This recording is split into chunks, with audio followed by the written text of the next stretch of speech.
Assalamualaikum warahmatullahi wabarakatuh. Pemirsa Berita Satu, kembali bertemu lagi dengan saya Riyad Nur Hidayatullah dari Mekah Al-Mukarramah.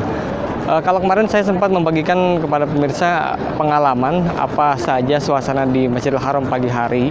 Nah, sekarang saya akan berusaha memberikan pengalaman baru saya kepada seluruh pemirsa yang ada di Indonesia pada khususnya dan pada jemaah haji pada khususnya juga, yaitu terkait dengan banyaknya jemaah asal Indonesia yang tersesat di Masjidil Haram. Kemarin saya menemukan satu ibu namanya Bu Cusiah dari Sidoarjo yang ternyata dia lepas dari rombongannya di saat melakukan tawaf.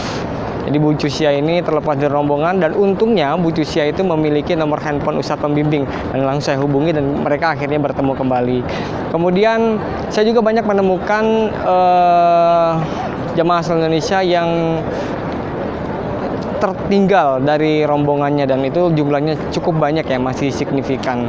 Adapun alasan yang seringkali saya ungkap atau saya tanyakan kepada kepala jemaah, ternyata alasan pertama banyaknya pintu Masjidil Haram ini yang hampir sama sudutnya.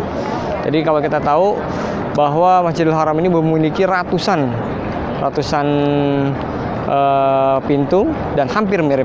Kedua adalah karena lalai, mungkin karena begitu ketatnya pengawasan di Masjidil Haram, jadi banyak yang akhirnya terpisah dari rombongannya. Apalagi jemaah asal Indonesia ini terbilang sudah cukup tua ya atau lanjut usia. Nah, adapun tips yang ingin saya berikan kepada pemirsa, tips ringan sebenarnya. Yang pertama adalah kita harus hafal dulu di mana pintu masuk kita ketika Masjidil Haram. Nah, karena kalau perlu kita foto aja sekalian.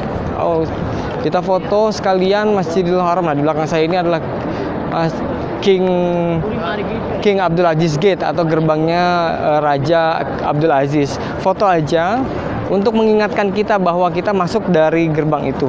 Yang kemudian tips yang kedua adalah berbuat janji atau membuat perjanjian kepada rombongan jika nanti memang tersesat di Masjidil Haram, kita akan kembali di titik yang sama dan itu memudahkan kita untuk bisa kembali dan bertemu dengan rombongan. Kemudian tips lain yang bisa saya berikan kepada pemirsa adalah gunakan tanda-tanda pengenal yang mudah dikenali. Nah, ini cukup banyak ya dari warga Indonesia yang mengenakan slayer, kemudian seragamnya juga berbeda dengan yang lain dan warna-warnanya juga mencolok. Ini cukup membantu karena dengan slayer itu juga memudahkan kita rombongan untuk bisa mengenali temannya karena memang di sini cukup banyak orang.